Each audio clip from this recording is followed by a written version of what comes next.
Uma Thomas എംഎൽഎക്ക് പരിക്കേൽക്കാനിടയായ Kaloor സ്റ്റേഡിയത്തിലെ അപകടത്തിൽ സംഘാടകർക്കെതിരെ കടുത്ത വിമർശനവുമായി ഹൈക്കോടതി. ഉമാ തോമസിന് പരിക്കേറ്റ ശേഷവും പരിപാടി കുറച്ചു നേരത്തേക്കെങ്കിലും എന്തുകൊണ്ട് നിർത്തിവെച്ചില്ല എന്ന് കോടതി ചോദിച്ചു. സാമ്പത്തിക തട്ടിപ്പ് കേസിൽ എം നികേഷ് കുമാർ ഉൾപ്പെടെയുള്ളവരുടെ മുൻകൂർ ജാമ്യാപേക്ഷ പരിഗണിക്കവെയാണ് ഹൈക്കോടതിയുടെ ഈ വിമർശനം.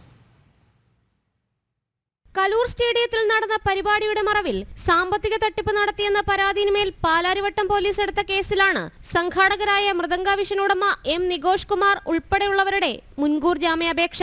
ഈ മുൻകൂർ ജാമ്യാപേക്ഷകൾ പരിഗണിക്കവേ സംഘാടകരുടെ വീഴ്ചയെ കടുത്ത ഭാഷയിലാണ് ഹൈക്കോടതി വിമർശിച്ചത്. ഉമാ തോമസിന് പരിക്കേറ്റ ശേഷവും പരിപാടി കുറച്ചു നേരത്തേക്കെങ്കിലും എന്തുകൊണ്ട് നിർത്തിവെച്ചില്ലെന്ന് കോടതി ചോദ്യമുയർത്തി.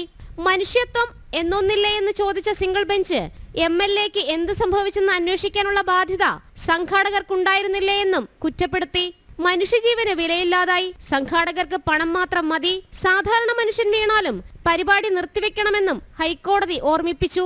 പങ്കെടുത്തവരിൽ നിന്നും സംഘാടകർ എന്തടിസ്ഥാനത്തിലാണ് പണം വാങ്ങിയതെന്ന് ചോദ്യമുന്നയിച്ച കോടതി പരിപാടിയുടെ ബ്രോഷർ, നോട്ടീസ് ഉൾപ്പെടെയുള്ള എല്ലാ രേഖകളും സംഘാടകർ ഹാജരാക്കാനും നിർദ്ദേശം നൽകി.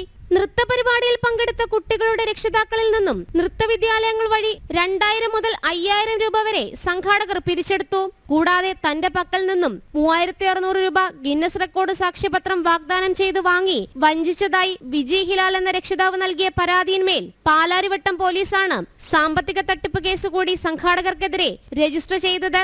ജനം, കൊച്ചി.